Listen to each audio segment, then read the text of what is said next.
والعاقبة للمتقين ولا عدوان إلا على الظالمين والصلاة والسلام على أشرف الأنبياء والمرسلين نبينا محمد وعلى آله وصحبه أجمعين وبعد فقال الله تبارك وتعالى وابتغ فيما آتاك الله الدار الآخرة ولا تنس نصيبك من الدنيا وأحسن كما أحسن الله إليك ولا تبغ الفساد في الأرض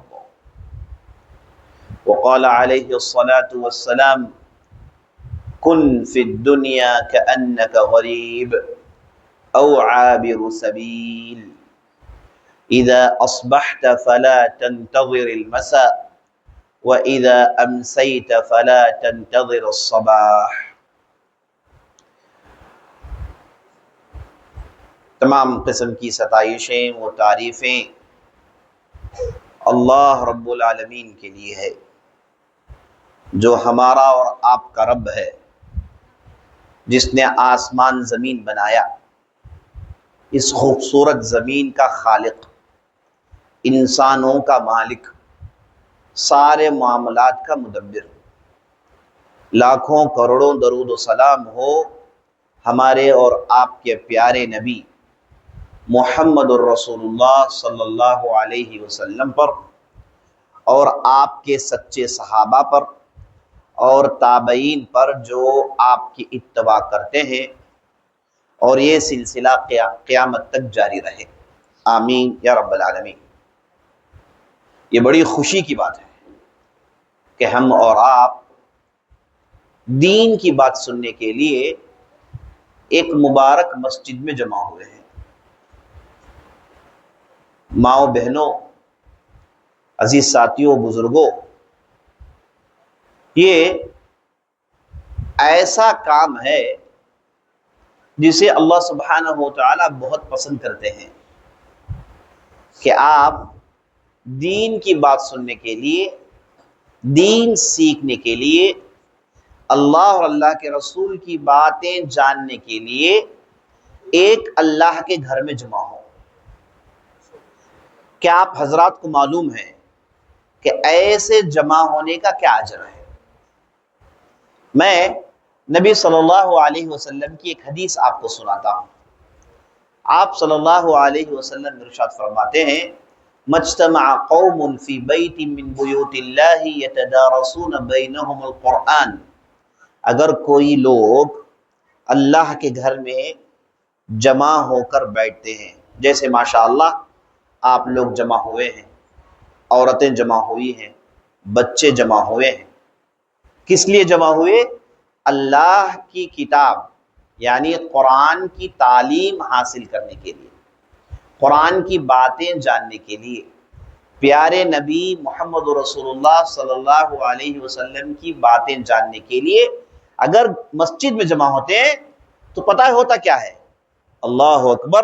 نبی صلی اللہ علیہ وسلم کہتے ہیں الا نزلت علیہم السکینہ وحفتہم الملائکہ وذکرہم اللہ فی من عندہ۔ اگر جمع ہو جائیں تو ایسی مجلس میں اللہ اپنی رحمت نازل کرتا ہے، اللہ اپنی رحمت نازل کرتا ہے، برکت نازل کرتا ہے، مجلس والوں پر چین و سکون نازل ہوتا ہے۔ اگر آپ چاہتے ہیں کہ آپ کی دعا قبول ہو، اگر آپ چاہتے ہیں کہ آپ کی پریشانی دور ہو، اگر آپ چاہتے ہیں کہ آپ کے گھر کے مسائل حل ہوں، اگر آپ چاہتے ہیں کہ آپ کی بیماری چلی جائے، اگر آپ چاہتے ہیں کہ آپ کو چین و سکون کی زندگی ملے، یاد رکھ لے اس کے لیے ایسی مجلس حل ہے۔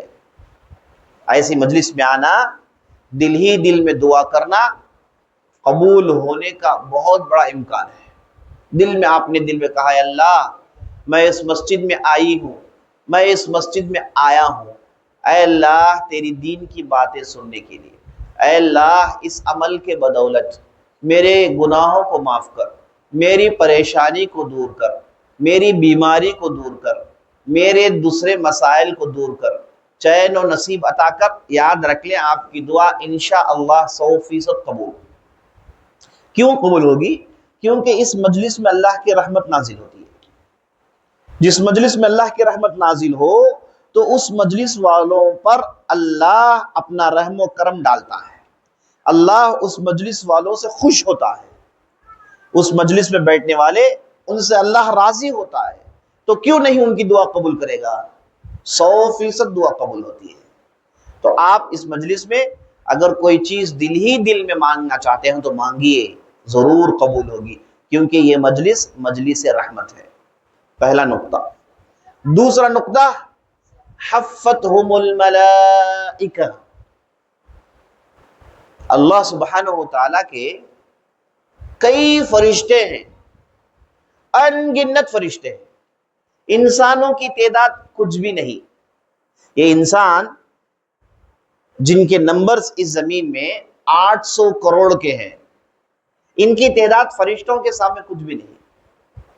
اللہ قرآن میں کہتا ہے وَلِلَّهِ جُنُودُ السَّمَاوَاتِ وَالْأَرْضِ، اللہ کے لیے آسمان زمین کی لشکریں ہیں، آسمان زمین کے آرمیز ہیں۔ اللہ کی مخلوقات کی تعداد اللہ کے علاوہ کوئی اور نہیں جانتا۔ ہم انسان کچھ ہے ہی نہیں اس زمین میں، یہ جو انسان جو زیادہ نظر آتے ہیں یہ کچھ ہے ہی نہیں صاحب۔ یہ جو پوری زمین ہے اس میں 70% پانی ہے، 70% پانی ہے، اور بقیہ جو 30% ہے اس میں سے انسان نے زمین کو جو آکوپائی کیا ہے وہ 5 سے 10% ہے، بقیہ 20% زمین خالی ہے۔ اس لیے کہتے ہیں کہ زمین میں چونٹیوں کا وزن انسانوں سے زیادہ ہے۔ زمین میں چونٹی جتنے ہیں انہیں ترازو میں ایک طرف رکھ لیجئے، انسانوں کو ایک طرف رکھ لیجئے، چونٹیاں زیادہ وزندار ہیں، انسانوں کی کچھ تعداد ہے ہی نہیں۔ اللہ کی لشکر، اللہ کی جو آرمی ہے جن میں اللہ کے فرشتے ہوتے ہیں، ان کی بہت بڑی تعداد ہے۔ ایک مثال آپ کو دوں گا، یہ جو بارش جب پڑتی ہے نا اس میں سے بوند جو گرتے ہیں، یہ جو پانی کا ٹپکا جو گرتا ہے، ہر ٹپکے کے ساتھ ایک فرشتہ نازل ہوتا ہے، ہر ٹپکے کے ساتھ فرشتہ نازل ہوتا ہے۔ تو اب اندازہ لگا لیجیے چھوٹی سی بھی بارش پڑے تو کتنے ٹپکے گرتے ہیں، تو جتنی بارش ہوتی ہے اتنے ٹپکے فرشتے لے کر اترتے ہیں۔ تو اب اندازہ لگائیے کہ اللہ کے فرشتوں کی کتنی بڑی تعداد ہوگی۔ اللہ اکبر۔ ان فرشتوں میں ایک فرشتے کا گروپ ہے، اللہ نے گروپ بنایا ہے فرشتوں کا۔ پتہ ہے گروپ کا کام کیا ہے؟ فرشتوں کے مختلف ذمہ داریاں ہیں، ہے نا۔ کوئی فرشتہ ہے جو جان لیتا ہے، کوئی فرشتہ ہے بارش لاتا ہے، کوئی فرشتہ ہے پہاڑوں کا ذمہ دار ہے، کوئی فرشتہ ہے جنت کا ذمہ دار ہے، کوئی فرشتہ ہے جہنم کا ذمہ دار ہے، کوئی فرشتہ ہے سمندروں کا کنٹرول کرتا ہے۔ تو اللہ نے ان فرشتوں کو ذمہ داری دے رکھی ہے۔ اس میں سے ایک گروپ ہے، اللہ نے خاص ایک گروپ بنایا ہے۔ ایک گروپ زمین میں پھرتے رہتا ہے، فرشتوں کی گروپ زمین میں پھرتے رہتی ہے۔ پتہ ہے کیا تلاش کرتی ہے؟ وہ ایسی دینی مجلسوں کی تلاش میں ہوتے ہیں جہاں لوگ مل بیٹھتے ہیں، اللہ کو یاد کرتے ہیں، اللہ کی کتاب کا علم حاصل کرتے ہیں، تو فرشتے فوراً اترتے ہیں نیچے۔ جیسے ہی مجلس کو دیکھ لی سیدھے نیچے اترتے ہیں، اور اتر کر مجلس والوں کی عزت کرتے ہیں، مجلس والوں کا احترام کرتے ہیں۔ ماؤں بہنوں اور بزرگوں، یہ جو آپ مجلس میں بیٹھے ہیں، یاد رکھنا ایسی مجلس میں فرشتے آتے ہیں اور مجلس والوں کو عزت دیتے ہیں۔ پتہ ہے کیسے عزت دیتے ہیں؟ وہ اپنے پروں کو نیچے کرتے ہیں، پروں سے مجلس کو ڈھانکتے ہیں۔ انہیں بہت پسند ہے، فرشتوں کو دین کی باتیں سننا بہت پسند ہے، اللہ کا کلام سننا انہیں بہت پسند ہے۔ تو جو بھی سننے آتے ہیں ان سب پر رحمت ہوتی ہے، ان سب کو فرشتے عزت دیتے ہیں۔ جس مجلس میں رحمت کے فرشتے نازل ہوں، یاد رکھ لیں وہ مجلس میں بیٹھنے والا 100% فائدہ اٹھاتا ہے، اور اس مجلس میں بیٹھنے والا اسے کچھ نقصان نہیں ہوتا ہے، اسے صرف فائدہ ہی فائدہ ہوتا ہے، دنیاوی فائدہ، آخرت کا فائدہ، سب فائدے ہوتے ہیں سبحان اللہ، فرشتوں کے آنے کی وجہ سے۔ اور اس کے بعد دیکھیے تیسری بہت بڑی بات، وَذَكَرَهُمُ اللَّهُ فِي مَنْ عِنْدَهُ، اللہ سبحانہ وتعالی یہ جو مجلس میں آئے ہیں، عبد الرحمن، عبداللہ، ارشد، کریم، حسین، جو بھی مجلس میں آئے ہیں، بعض حضرات کے نام میں نہیں جانتا، ساجد بھائی، ناصر بھائی، جو بھی، یاد رکھ لے ان کے نام اللہ اپنی مجلس میں ذکر کرتا ہے۔ اللہ کی بھی ایک بڑی مجلس ہے جس میں بزرگ فرشتے بیٹھتے ہیں، اللہ کی مجلس ہے جس میں بزرگ فرشتے، بڑے بڑے فرشتے بیٹھتے ہیں۔ اللہ سبحانہ وتعالی اپنی مجلس میں، ایسی مجلس میں بیٹھنے والوں کا نام لیتا ہے، بس ہے ہمارے لیے، اس مجلس میں آپ کا نام آئے، اللہ اکبر، اس سے بڑی بات کیا ہے، اس سے بڑا کرم کیا ہے اللہ کا۔ وَذَكَرَهُمُ اللَّهُ فِي مَنْ عِنْدَهُ، اللہ سبحانہ وتعالی اپنی مجلس میں، ایسی مجلس میں آنے والوں کا ذکر کرتا ہے۔ تو عزیز ساتھیوں، ماؤں بہنوں، ہم سب خوش نصیب ہیں کہ اللہ کے اس گھر میں جمع ہوئے، اس مبارک گھر میں جمع ہوئے، مبارک باتیں سننے کے لیے، اور یہ کھلکھلاتے چکا چوند چہروں کے ساتھ ماشاءاللہ ایک مبارک قریے میں، ماشاءاللہ تبارک اللہ، اس سے بہتر کیا بات ہو سکتی ہے، اس سے بہتر کیا بات ہو سکتی ہے۔ اللہ سے دعا کریے گا کہ اللہ سبحانہ وتعالی ہمارے اس بیٹھنے کو قبول فرمائے، ہماری باتوں کو قبول فرمائے، اور ان باتوں پر عمل کرنے کی توفیق بخشے۔ میں آپ کے سامنے اس لیے آیا ہوں تاکہ میں آپ کو دنیا میں کیسے رہیں اس تعلق سے چند باتیں آپ کے سامنے رکھوں، ہے نا۔ ہم اس دنیا میں رہتے ہیں، جیتے ہیں، کھاتے ہیں، پیتے ہیں اور مر بھی جاتے ہیں، کیا بس یہی دنیا ہے؟ اس کے لیے اللہ نے ہمیں بنایا کہ ہم آئیں، کھائیں، پیئیں، تکلیف جھیلیں، پریشانی جھیلیں، صبر کریں اور چلے جائیں، مٹی میں مٹی بن جائیں، بس اتنا ہی؟ ایسے تو جانور بھی ہوتے ہیں نا بھائی، کتا بھی پیدا ہوتا ہے، کھاتا پیتا ہے، مر جاتا ہے، بیل بھی پیدا ہوتا ہے، کھاتا پیتا مر جاتا ہے، کیا ہم انسان بھی ایسے ہی ہیں؟ ہرگز نہیں۔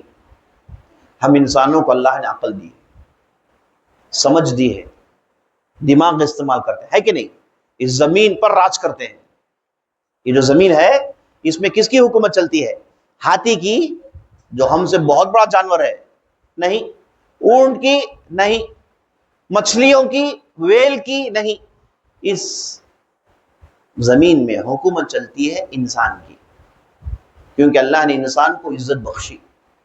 اللہ نے قرآن میں ارشاد فرمایا، وَلَقَدْ كَرَّمْنَا بَنِي آدَمَ وَحَمَلْنَاهُمْ فِي الْبَرِّ وَالْبَحْرِ وَرَزَقْنَاهُمْ مِنَ الطَّيِّبَاتِ، ہم نے انسان کو عقل دے کر اسے عزت بخشی، اسے زمین میں چلایا، سمندروں میں چلایا، اور بڑے اچھے اچھے کھانے ہم نے اسے کھلائے۔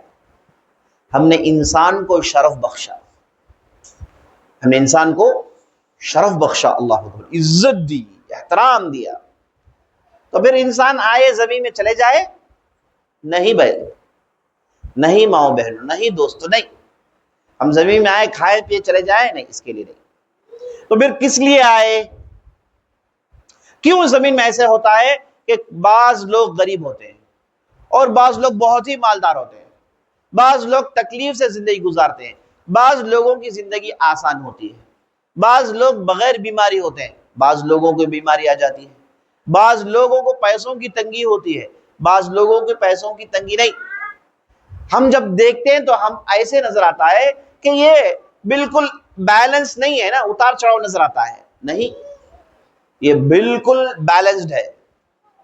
اس میں بالکل ترازو جیسے ہے نا، دو ترازو کے پلیٹس کو برابر رکھ دیا گیا ہے، کیونکہ اللہ نے اس زمین کو ہمیشہ جینے کے لیے نہیں بنایا نا، اس زمین کو یہاں ہمیشہ آپ رہیے، اس کے لیے نہیں بنایا، بلکہ زمین کو اللہ نے بنایا آخرت میں جنت حاصل کرنے کے لیے۔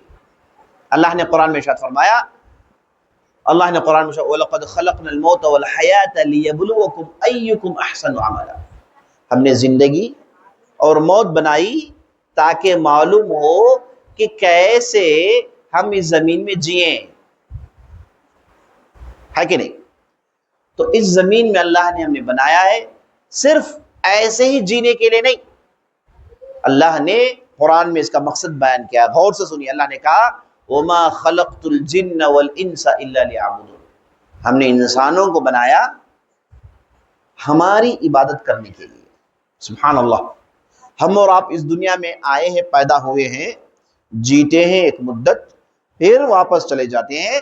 یہ جو زندگی ہم نے گزاری ہے نا، اللہ کہتا ہے یہ زندگی ہم نے بنائی تاکہ تم میری عبادت کرو۔ عبادت کا کیا مطلب؟ تم مجھے راضی کرو، تم جو کچھ بھی کہو گے، جو کچھ بھی کرو گے، ہمیں راضی کریں، اللہ کو خوش کریں، اس کے لیے ہم نے زمین بنایا ہے، اس کے لیے ہم نے تمہیں بنایا ہے، اللہ کہتا ہے۔ تو ہم یہ جو اللہ نے ہمیں بنایا ہے، ہم اللہ کو کیسے راضی کریں، اللہ کو کیسے خوش کریں؟ اب ہمیں کیسے معلوم ہوگا کہ ہم اللہ کو کیسے خوش کریں؟ کون بتائے گا؟ تو اللہ سبحانہ و تعالیٰ اپنے رسول بھیجتا ہے، رسول آتے ہیں اور لوگوں سے کہتے ہیں کہ دیکھو بھائی، تم ایسے کرو گے تو اللہ خوش ہوتا ہے، تم فلاں عبادت کرو گے تو اللہ پسند کرتا ہے، تم ایسے ایسے کام کرو گے تو تمہارا رب تم سے خوش ہوگا، اور جب وہ خوش ہوگا تو تمہیں جنت دے گا اور تمہیں جہنم سے بچا لے گا۔ اگر تم اللہ کو خوش نہیں کرو گے تو نعوذ باللہ دنیا میں جو تکلیف آتی ہے اس سے کروڑہ لاکھوں درجے زیادہ مرنے کے بعد جہنم میں ہونے والی ہے، اللہ حفاظت فرمائے۔ اب ہم اس زمین میں ہماری مرضی سے جی نہیں سکتے، یہاں پر آپ کو وہی راستے پر چلنا ہے جس راستے کو اللہ اور اللہ کے رسول نے بتایا ہے۔ ہم اپنی منمانی کریں گے، نعوذ باللہ سیدھے جہنم میں جائیں گے۔ اب ایسا بھی نہیں کہ میں میری مرضی سے جیوں گا، ہے نا، کوئی مجھے کچھ نہ بولے، میں جو چاہے کھاؤں گا، جو چاہے کروں گا۔ اگر کوئی آدمی بولے، یاد رکھ لیں یہ آدمی سیدھے جہنم میں جائے گا، نعوذ باللہ، کیونکہ اللہ نے کہا کہ بھائی میں نے تمہیں بنایا کس کے لیے؟ میری عبادت کے لیے۔ ہمیں کسے بنایا؟ کیا ہم نے اپنے آپ کو بنا لیا؟ نہیں، ہم تھے کیا؟ ہم تھے کیا؟ ہم تو پانی کا ایک بوند تھے، چھوٹا کیڑا جو انسان کو دکھتا بھی نہیں۔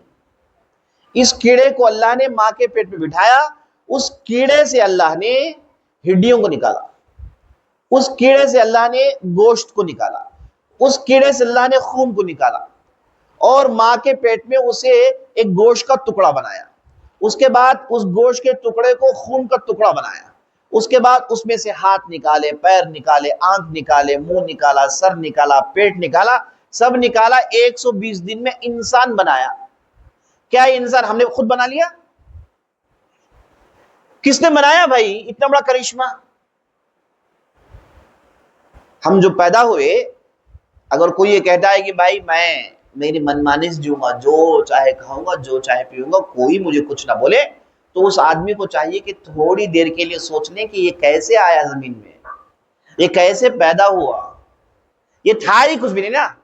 وَلَمْ يَكُنْ شَيْئًا مَذْكُورًا، یہ بولنے والے کے تعلق سے اللہ کہتا ہے کہ یہ آدمی تھا ہی نہیں، ہم نے اسے زمین میں لایا۔ اگر کسی کی عمر 30 سال ہے تو 30 سال پہلے تھے کیا؟ وہ تھے ہی نہیں۔ تو اللہ نے جو چھوٹا سا کیڑا تھا اس سے تمہیں نکالا ہے، پورے انسان کو نکالا ہے۔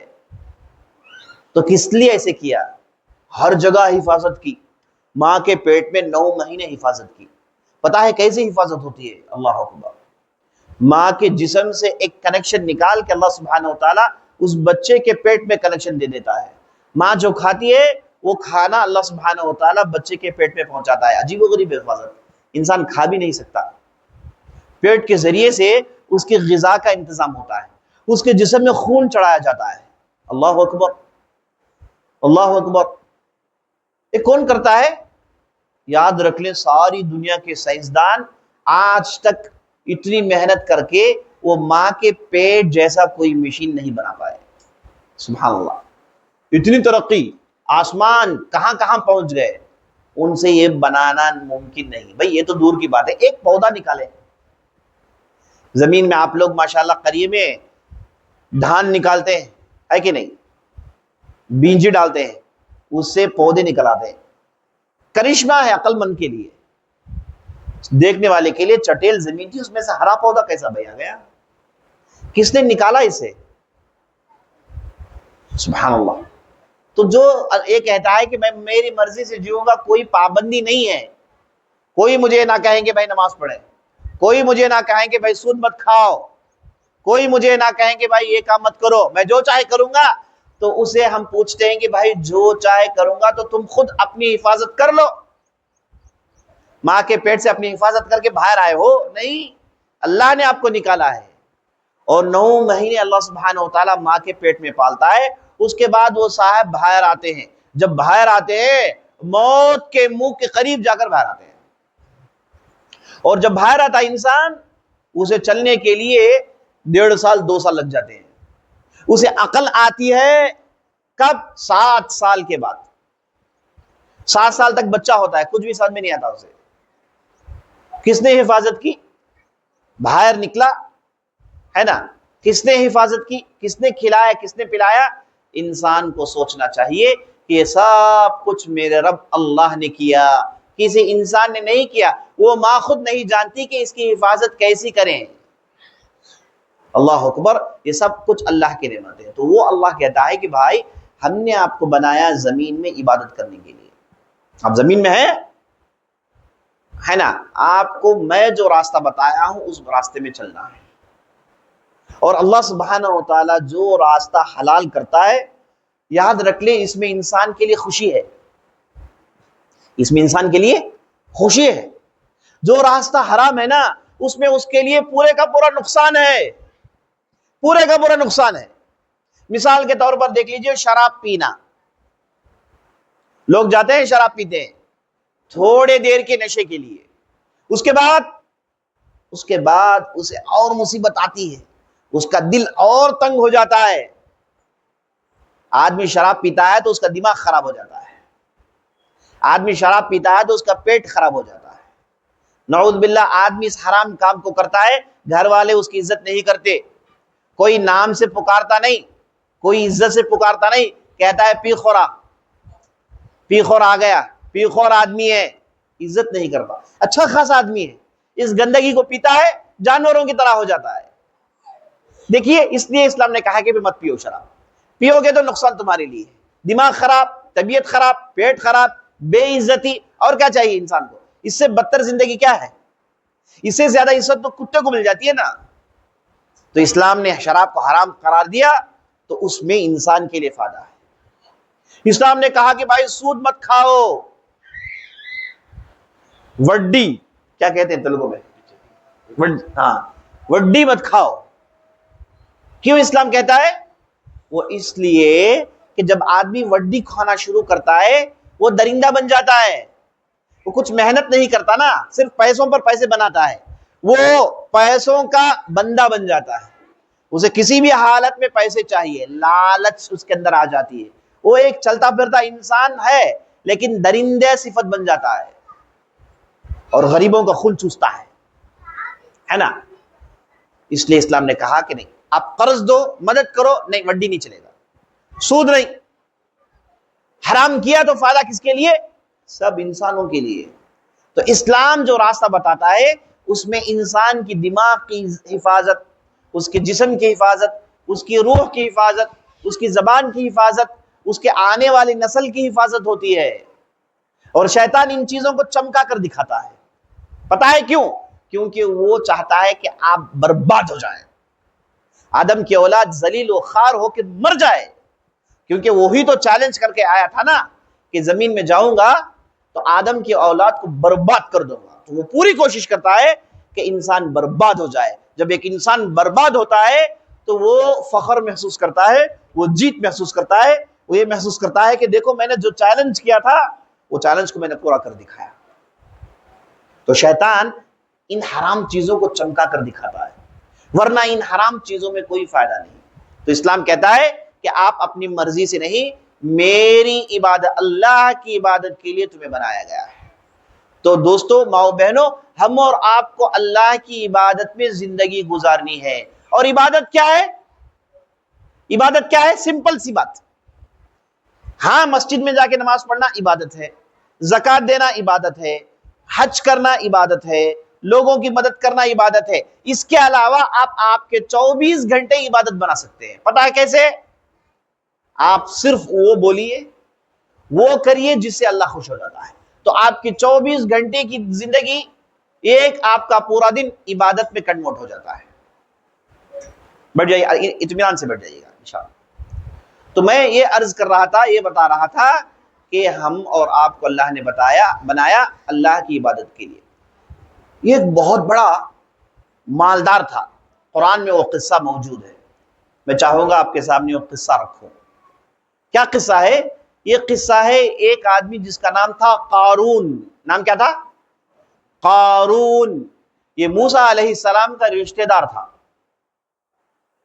اللہ نے اسے اتنی دولت دی کہ اس کے خزانے کی چابیاں، اس کے خزانے کی کنجیاں، چابیاں لوگ اونٹوں میں رکھ کر لے جاتے تھے۔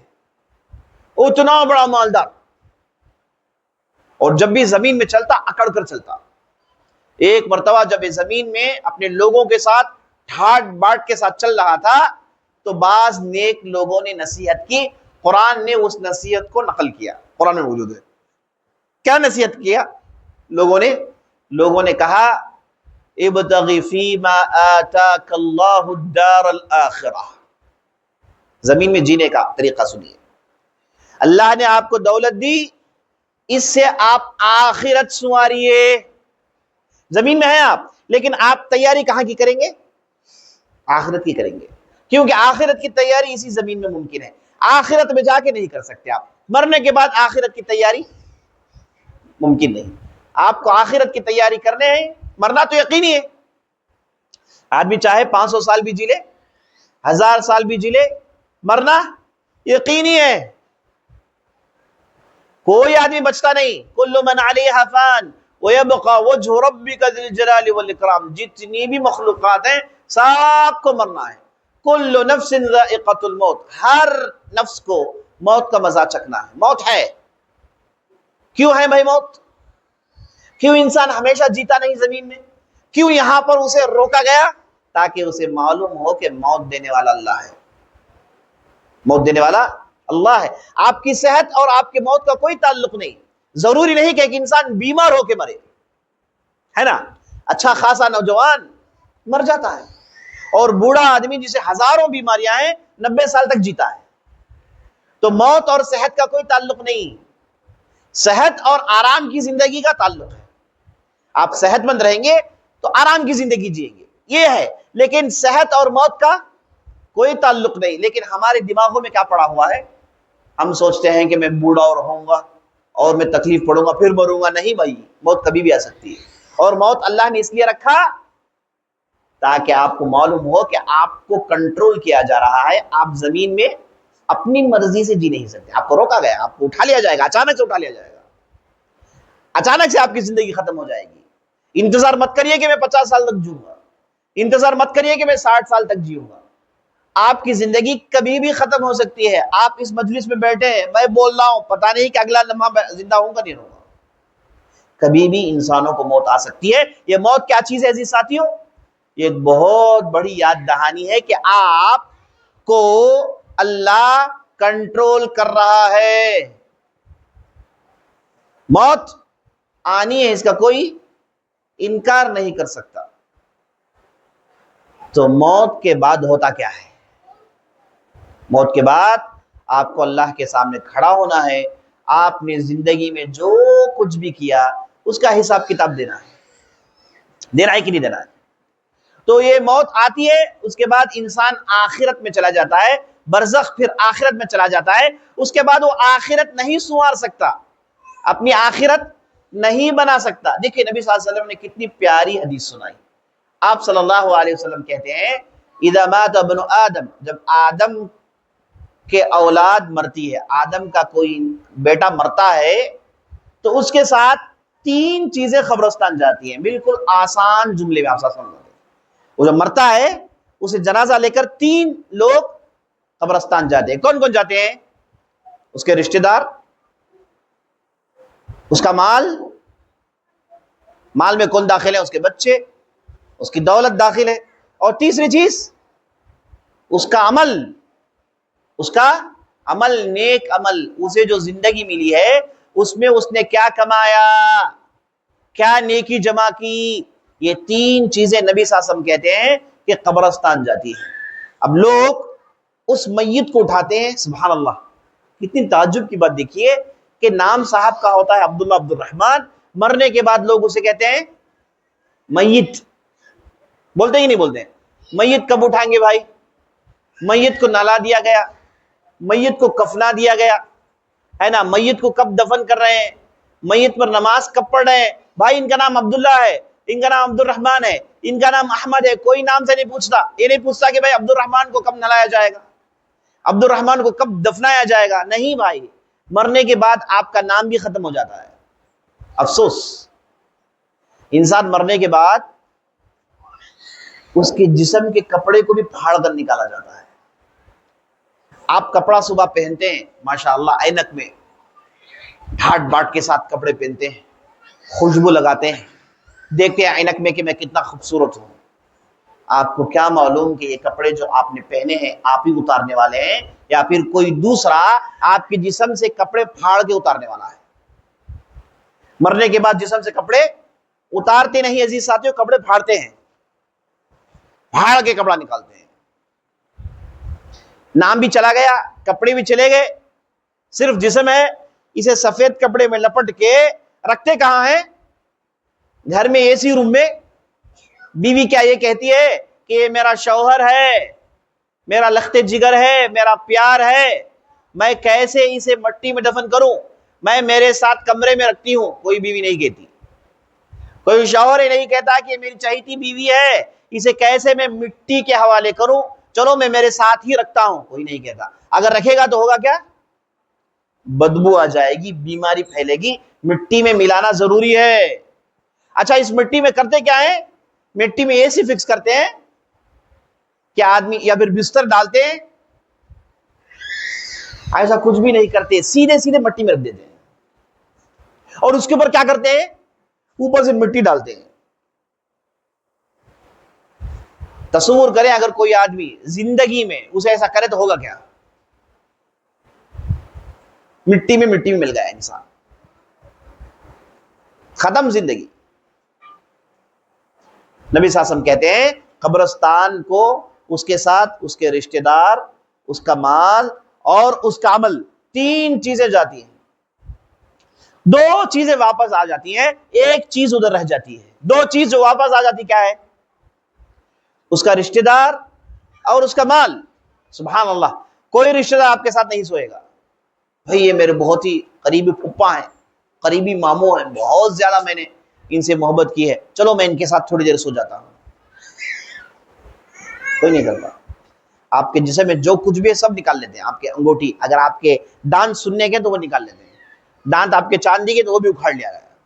آپ کو سیدھے سیدھی مٹی میں سلا دیا گیا. کوئی رشتہ دار ساتھ آپ کے سوتا نہیں عزیز ساتھی.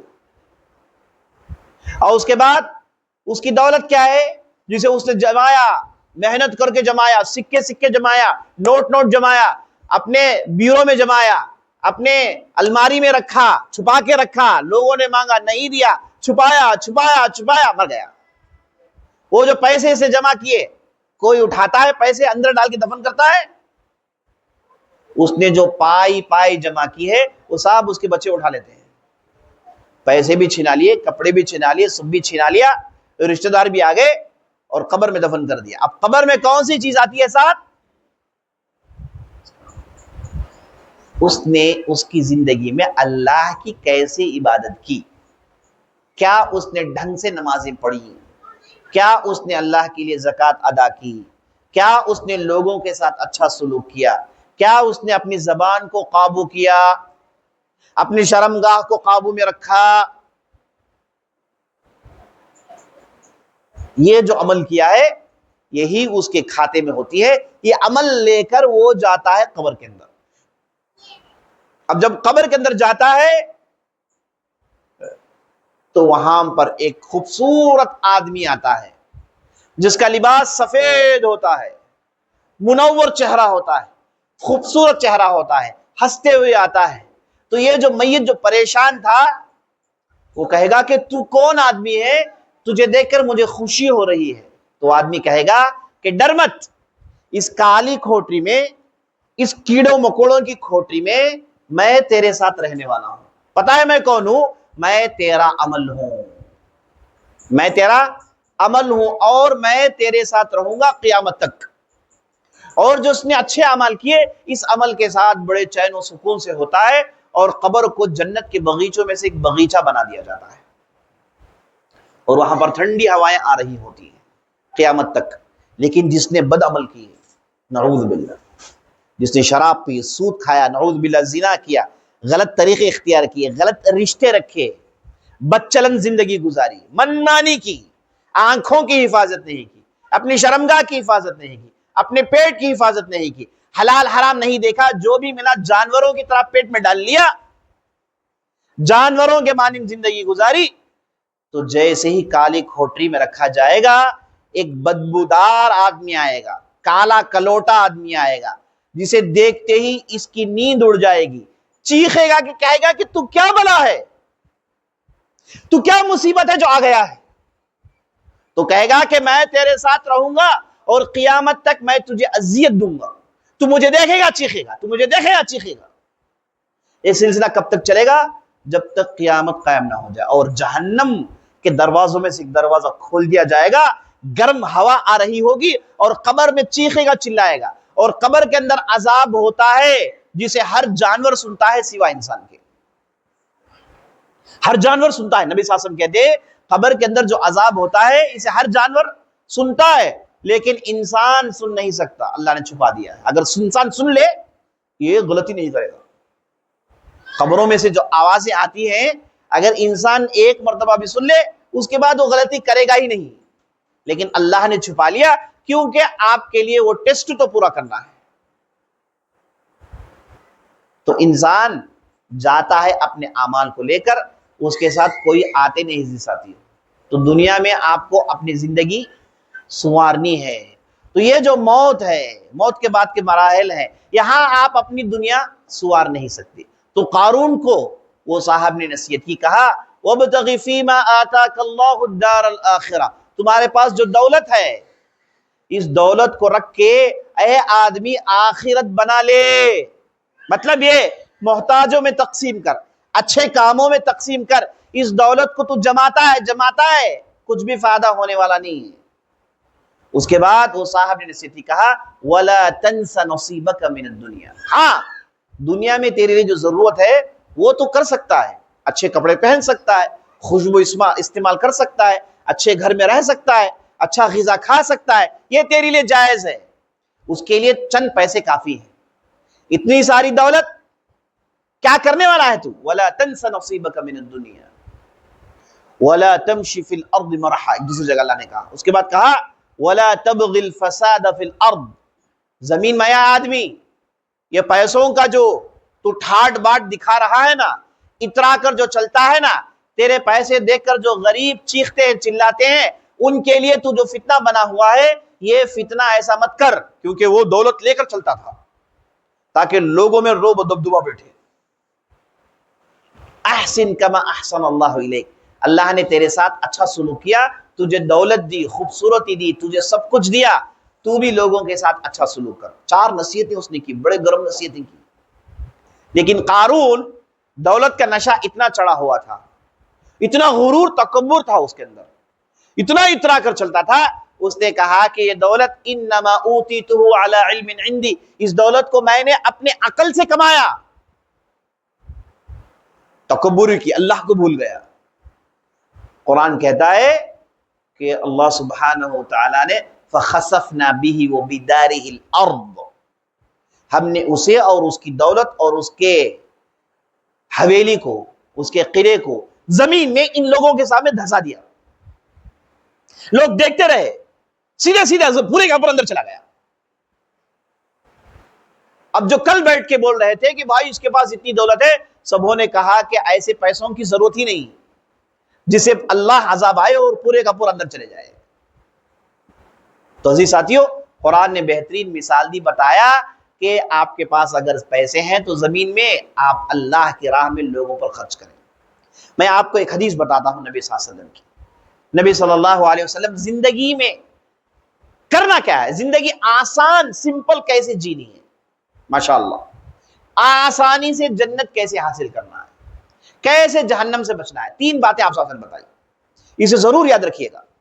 آپ صلی اللہ علیہ وسلم کہتے ہیں من اصبح فی دارہ، پہلی بات، اگر کوئی آدمی صبح اٹھتا ہے تو سر چھپانے کے لیے اسے چھت ہے، پہلی نعمت، سر چھپانے کے لیے اللہ نے چھت دی، خود کا ہو کسی اور کا ہو، لیکن سر چھپانے کے لیے، دھوپ سے بچنے کے لیے، بارش سے بچنے کے لیے کچھ نہ کچھ اللہ نے چھت دی ہے کہ نہیں؟ من اصبح فی سربہ معافن فی جسدہ، آہا کیا بات دیکھیے، کیا پتے کی بات دیکھیے، پورے مسئلے کا حل، پورے پریشانیوں کا حل کیا ہے کہ گھر میں آپ اٹھے اور آپ کی جسم میں صحت ہے، آپ کو کوئی بیماری نہیں، کوئی مہلک بیماری نہیں، اللہ نے آپ کو صحت دی ہے، چل پھر سکتے ہیں، آپ کے ہاتھ پیر کام کر رہے ہیں۔ نبی صلی اللہ علیہ وسلم کہتے ہیں، دیکھیں ابھی کہیں گے، اگر کسی کے پاس یہ دوسری نعمت ہو، پہلی نعمت سر چھپانے کے لیے چھت، دوسری نعمت صحت، ہاتھ پیر کام کر رہے ہیں، آنکھ کام کر رہی ہے، زبان کام کر رہا ہے، دوسری نعمت وَعِنْدَهُ قُوتُ يَوْمِهِ، اس کے پاس اس دن کے کھانے کا سامان ہے۔ 3 نعمت، پہلی نعمت کیا؟ چھت، دوسری نعمت صحت، تیسری نعمت کھانا۔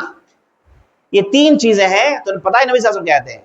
حیزت لہ الدنیا بحذافیرہا، دنیا کی پوری نعمتیں مل گئی، دنیا کی پوری نعمتیں مل گئی، مطلب یہ ان تینوں کے علاوہ جو ہے سب ایکسٹرا فٹنگ ہے، ایکسٹرا فٹنگ آدمی لگائے گا تو اور پریشان ہوگا۔ سمپل زندگی جینا ہے، یہ 3 نعمتیں تمہارے پاس ہیں، نبی صلی اللہ علیہ وسلم کہتے ہیں کہ بھائی اللہ نے تم پر پوری نعمت نچھاور کر دی، اور کیا چاہیے زمین میں؟ ہمارے اور آپ کے نبی محمد رسول اللہ صلی اللہ علیہ وسلم، جنہیں اللہ نے بھیجا تاکہ ہم انہیں دیکھ کر اپنی زندگی گزاریں، ہے کہ نہیں؟ ان کی زندگی کیسی تھی؟ ایک مثال سن لیجئے گا، ابھی وقت ہے ہمارے پاس، ابھی ایک مثال میں میری بات ختم کرنا ہوں، آپ سے زیادہ وقت نہیں لوں گا۔ ہمارے اور آپ کے نبی محمد رسول اللہ صلی اللہ علیہ وسلم کون تھے؟ دنیا میں ان سے بہتر کوئی انسان تھا ہی نہیں، دنیا کا سب سے عظیم، سب سے بہتر، سب سے اعلیٰ انسان، ان سے بڑا کوئی تھا ہی نہیں، ان سے بہتر تھا ہی نہیں، ان سے زیادہ اللہ سے ڈرنے والا نہیں، ان سے زیادہ دنیا کو جاننے والا نہیں، ان سے زیادہ سمجھدار نہیں، یہ تھے ہمارے اور آپ کے نبی محمد رسول اللہ صلی اللہ علیہ وسلم۔ ایک مرتبہ آپ صلی اللہ علیہ وسلم اپنے گھر چھوڑ کر ایک مسجد کے بالا خانے میں چلے گئے اور وہاں پر تقریباً 1 مہینے کے لیے رہے، 1 مہینے کے لیے رہے، اور آپ صلی اللہ علیہ وسلم نے کہہ دیا کوئی مجھے ملنے نہیں آئے گا، آپ صلی اللہ علیہ وسلم نے حکم لگا دیا۔ جیسے ہی یہ خبر صحابہ کو پہنچی، ایک غلط افواہ پھیل گئی کہ نبی صلی اللہ علیہ وسلم نے اپنی بیویوں کو طلاق دے دی، اب وہ اکیلے بالا خانے میں رہ رہے ہیں، مسجد کے اوپر ایک روم ہے، اسے بالا خانہ کہتے ہیں، اب وہ بالا خانے میں رہ رہے، اب سب بیویوں کو طلاق دے دی، غلط بات لوگوں میں پھیل گئی ہے نا۔ غلط بات پھیلانے میں ہمارے لوگ کیا ہے، وہ بڑے تیز ہیں، اچھی بات سوچ سمجھ کے پھیلائیں گے، غلط بات امیڈیٹ ہے نا۔ آپ کو معلوم ہو کیا ہوا، کیا بھائی ہوا، یہ ہوا، 2 کو 4 بنایا، وہ پیش کر دیا، وہ 4 کو 8 بنائے، وہ 8 کو 16 بنائے، وہ 16 کو 32 بنا دیا، پر اڑا تو ادھر کیا بتا دیا، پرندہ اڑا، ایک دانہ گرا تو کہہ دیا گیا کہ ایک بہت بڑا آسمان کا ٹکڑا گر گیا، ایسے ہی تو ہوتا ہے نا۔ لوگوں میں افواہ پھیل گئی کہ نبی صلی اللہ علیہ وسلم نے اپنے گھر والوں کو طلاق دے دی، اب وہ اکیلے رہنے لگے۔ اب عمر بن خطاب رضی اللہ عنہ کو پریشانی ہوئی کیونکہ ان کی بیٹی نبی صلی اللہ علیہ وسلم کی بیوی ہے جن کا نام تھا حفصہ رضی اللہ عنہا۔ تو عمر بن خطاب بے قرار ہوئے رضی اللہ عنہ، دوڑ کر آئے نبی صلی اللہ علیہ وسلم سے ملنے، اور دروازے کے باہر کھڑے تھے بلال رضی اللہ عنہ۔ انہوں نے کہا کہ نبی صلی اللہ علیہ وسلم سے ملنے کی اجازت نہیں۔ تو عمر بن خطاب نے کہا کہ اے بلال، جا کر کہو کہ عمر آئے۔ تو بلال اندر آئے، آ کر کہا اللہ کے رسول عمر بن خطاب ملنے آئے۔ تو نبی صلی اللہ علیہ وسلم نے کہا کہ عمر ہے تو بھیج دو۔ تو عمر رضی اللہ عنہ اندر داخل ہوئے۔ یہی آپ کو سننا ہے، غور سے سننا ہے۔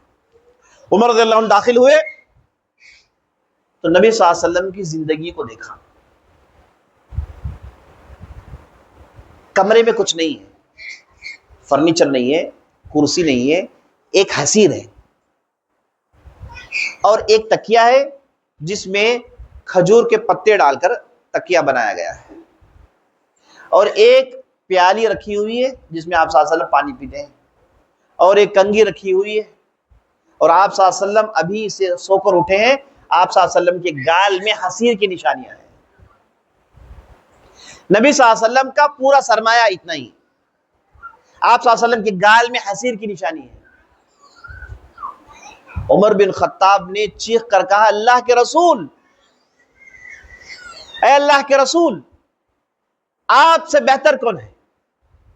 یہ دیکھیے قیصر کسریٰ، یہ بادشاہ لوگ جو آپ سے بہتر نہیں ہیں، کیسے کیسے ایوانے میں رہتے ہیں، کیسے کیسے پیلیس میں رہتے ہیں، کیسے کیسے کپڑے پہنتے ہیں، اور کیسی ان کی زندگی ہے، کیا آرام سے رہتے ہیں، سونے کی پیالیاں استعمال کرتے ہیں، اور نرم ان کے بستر ہوتے ہیں، نرم ان کے تکیے ہوتے ہیں، جسم کو دھچکا بھی نہیں ہوتا، ہر آن لوگ خدمت کرنے کے لیے کھڑے ہیں۔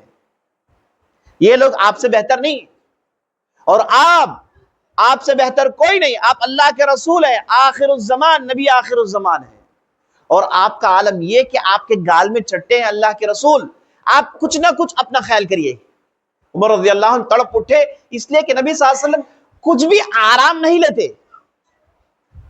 حالانکہ زمانہ کون سا ہے؟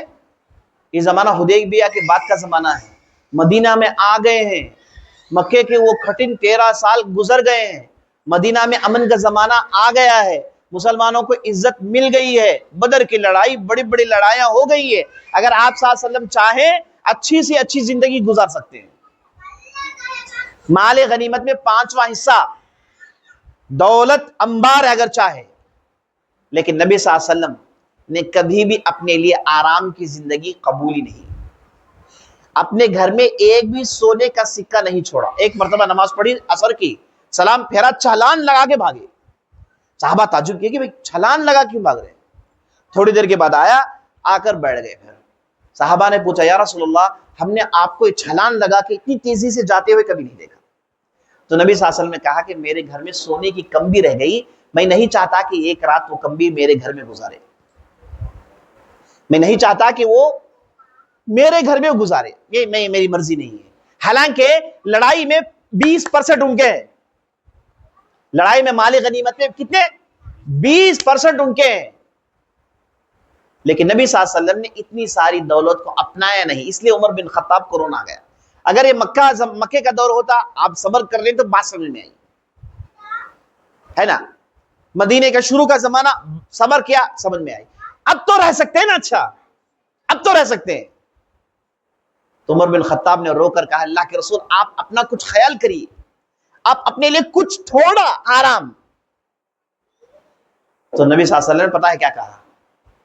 نبی صلی اللہ علیہ وسلم نے کہا کہ اے عمر، کیا تجھے اس چیز سے رضامندی ہے کہ وہ لوگ دنیا لے جائیں اور ہم اللہ کے پاس آخرت حاصل کر لیں؟ کیا کہا؟ انہیں دنیا میں لینے دو، ٹھیک ہے دنیا اٹھا لینے دو، ہمیں تو اللہ نے آخرت دی ہے، ہم آخرت کو بچا لے سکتے ہیں۔ اے عمر، کیا تجھے نہیں چاہیے؟ ہم تو اس کی تیاری کر رہے ہیں۔ یہ بات کون کہہ رہے ہیں؟ محمد رسول اللہ صلی اللہ علیہ وسلم، جن کے اگلے پچھلے پورے گناہ معاف، اگلے پچھلے پورے گناہ معاف۔ ان کا یہ عالم ہے، کہتے ہیں کہ بھائی ہمیں یہ زندگی، ہم اس سے راضی ہیں، اور ان کی دعا بھی ہے اللہم احشرنی مع المساکین، اے اللہ قیامت کے دن جب اٹھائے تو مسکینوں کے ساتھ میرا شمار کرنا۔ پتہ ہے کیوں؟ اس لیے کہ مسکین غریب لوگ جنت میں پہلے جائیں گے، جنت میں ان کا حق ہے۔ بعض روایتوں میں آتا ہے، بعض اہل علم نے کہا ہے کہ غریبوں کے 500 سال کے بعد مالدار جنت میں جائیں گے، اور نبی صلی اللہ علیہ وسلم یہ نہیں چاہتے ہیں کہ وہ یہ کریں۔ تو اس لیے اگر آپ صلی اللہ علیہ وسلم چاہے تو سب کچھ ہے، لیکن آپ صلی اللہ علیہ وسلم نے آخری زمانے تک یہی زندگی اختیار کی۔ مائی عائشہ کہتی ہے کہ مہینے گزر جاتے ہیں، ہمارے گھر میں ہمارا کھانا پانی اور کھجور کے علاوہ کچھ اور ہوتا نہیں۔ کئی مہینے گزر جاتے ہیں، چولہے میں لکڑیاں ہم نے نہیں جلائی۔ یہی عالم تھا محمد رسول اللہ صلی اللہ علیہ وسلم کا۔ آپ صلی اللہ علیہ وسلم جس کمرے میں رہتے تھے، پتہ ہے کتنا چھوٹا سا کمرہ ہے جس میں 2 لوگ بڑی مشکل سے ہو سکتے ہیں۔ آپ صلی اللہ علیہ وسلم کے نماز کے لیے کھڑے ہو جاتے، مائی عائشہ کے پیر بیچ میں آ جاتے، اور آپ صلی اللہ علیہ وسلم نماز پڑھتے، ان کے پیر ہٹا کے سجدہ کر دیتے۔ یہ آپ صلی اللہ علیہ وسلم کی زندگی، اتنا ہی کمرہ۔ بعض روایتوں میں آیا ہے کہ آپ صلی اللہ علیہ وسلم ہاتھ اٹھاتے تو چھت کو ہاتھ لگتا، اسی میں پوری زندگی گزار دی۔ اللہ اکبر۔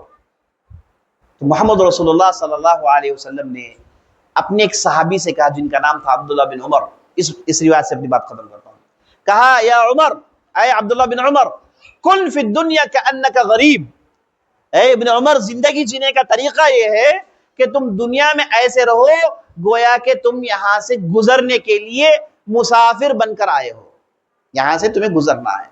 مسافر دوران سفر کہیں ایک جگہ رکتا ہے، اب وہاں رک کے وہیں گھر بنا لیتا ہے، وہیں رہ جاتا ہے تو نہیں نا، اسے تو آگے بڑھنا ہے، اسے تو ڈیسٹینیشن کو جانا ہے، اسے تو اپنی جگہ پہنچنا ہے۔ تو راستے میں تھوڑی دیر کے لیے رکا، اب اٹھ کر جانا ہے۔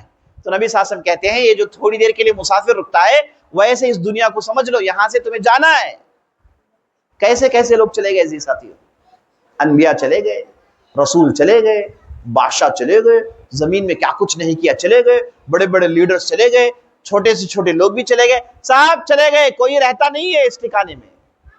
تو نبی صلی اللہ علیہ وسلم نے کہا کہ دنیا کو ایسے ہی سمجھو، دنیا کو سینے سے مت لگا لو، بلکہ ہتھیلیوں میں رکھو، ادھر ہی آئے ادھر سے نکل جائے، ادھر ہی آئے ادھر ہی سے نکل جائے۔ دل میں جگہ مت دو، دل میں جگہ مت دو، اگر دل میں جگہ دو گے تو اسی کے بن کر رہ جاؤ گے۔ اور یہ دنیا چمکتی بہت ہے، چمکتی بہت ہے۔ زُيِّنَ لِلنَّاسِ حُبُّ الشَّهَوَاتِ مِنَ النِّسَاءِ، دنیا کو اللہ نے چمکا کر رکھا ہے، لیکن اتنی بڑی دھوکے باز ہے، اتنی بڑی دھوکے باز ہے کہ انسان کی عاقبت کو برباد کر دیتی ہے۔ اسے عزت نہیں دینی ہے، ہاں اس کی ضرورت ہے، ہتھیلیوں تک، دل میں کبھی جگہ مت دیجیے۔ اور اس کے بعد نبی صلی اللہ علیہ وسلم نے ابن عمر سے کہا، یا ابن عمر، اذا امسیت فلا تنتظر الصبح واذا اصبحت فلا تنتظر المساء، اے ابن عمر، اگر صبح آ جائے تو یہ نہیں کہنا کہ شام آئے گی میں زندہ رہوں گا، فلاں فلاں کام کروں گا، ہرگز یہ مت سوچنا۔ اگر تو شام میں ہے، صبح کا انتظار مت کرنا، کبھی بھی تیری زندگی ختم ہو سکتی ہے۔ ہر لمحہ تیاری میں رہ جا، تجھے اس دنیا کو چھوڑنا ہے۔ تو میں اللہ تعالیٰ سے دعا کرتا ہوں کہ اللہ سبحانہ و تعالیٰ ہم نے جو بھی کہا ہے، جو بھی سنا ہے، اس کے متعلق عمل کرنے اور اس پر زندگی گزارنے کی توفیق بخشے۔ اللہ سبحانہ و تعالیٰ ہمارے مسائل کو آسان کرے۔ اللہ سبحانہ و تعالیٰ ہم میں سے جو بیمار ہیں ان کی بیماری کو دور کرے۔ اللہ سبحانہ و تعالیٰ ہم میں سے جو پریشان ہیں، قرض دار ہیں، دوسری پریشانیوں میں پڑے ہوئے ہیں، اے اللہ ہمیں ان پریشانیوں سے بچا لے۔ اے اللہ ہماری عورتوں کو پردہ عطا کر۔ اے اللہ ہماری عورتوں کو دین سکھا۔ اے اللہ ہمارے گھر میں دین لا۔ اے اللہ ہمارے بچوں کو دیندار بنا۔ اے اللہ ہمیں حرام چیزوں سے بچا لے۔ اے اللہ ہمیں شراب سے بچا لے۔ اے اللہ ہمیں سود سے بچا لے۔ اے اللہ ہمیں زنا سے بچا لے۔ اے اللہ ہمیں غلط سلط رشتوں سے بچا لے۔ اے اللہ پاک زندگی بسر کرنے کی توفیق بخش۔ اے اللہ ہمیں نیک بنا۔ اے اللہ موت دے تو اس حالت میں دے کہ ہمارے سینے میں ایمان کی کرنیں جھلک رہی ہوں۔ اے اللہ ہمیں عمل کرنے کی توفیق بخش۔ اے اللہ ہمیں جنت حاصل کروا۔ اے اللہ ہمیں جنت الفردوس عطا کر۔ اللہم صلی علی نبینا محمد وعلی آلہ وصحبہ اجمعین۔ والسلام علیکم ورحمۃ اللہ وبرکاتہ۔